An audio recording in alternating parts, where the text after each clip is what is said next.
Denmark's slaughtered mink are reportedly rising from their graves. Dead mink are reportedly busting out of their mass graves in Denmark, weeks after the country began culling thousands to millions of the animals over coronavirus concerns. According to The Guardian, the decomposition process is now causing some corpses to bloat and overflow their burial sites, adding a grim new layer to an already distressing news story. Nonetheless, Thomas Kristensen, a national police spokesman, reportedly assured viewers of Denmark's state broadcasting company, DR, that they are witnessing a natural process. As the bodies decay, gases can be formed, Kristensen said, according to The Guardian. This causes the whole thing to expand a little. In this way, in the worst cases, the mink get pushed out of the ground.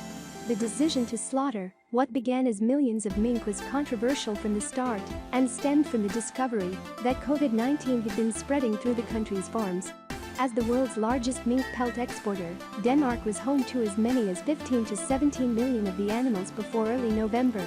But after authorities discovered a mutated form of the coronavirus circulating within their ranks, and after that strain was confirmed to have infected at least 12 people, the government announced that it would cull all its mink, fearing that a new strain of the virus could interfere with the vaccine's efficacy.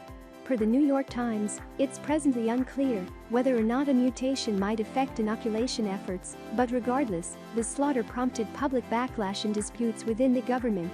Per the Times, a political crisis has unfolded, forcing the agricultural minister to step down and officials to halt the cull halfway through.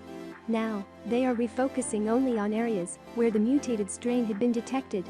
Still, The Guardian reports that 10 million mink may have been killed so far, many of them deposited in shallow pits. In West Jutland, for example, police dumped thousands of tiny corpses into trenches on a military field, only to have them reappear weeks later.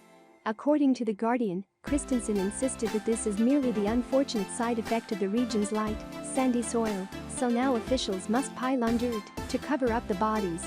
But apparently, local media outlets have also raised concerns that, in the rush to rid the country of all mink, bodies may have been buried precariously close to lakes and underground reserves that supply drinking water.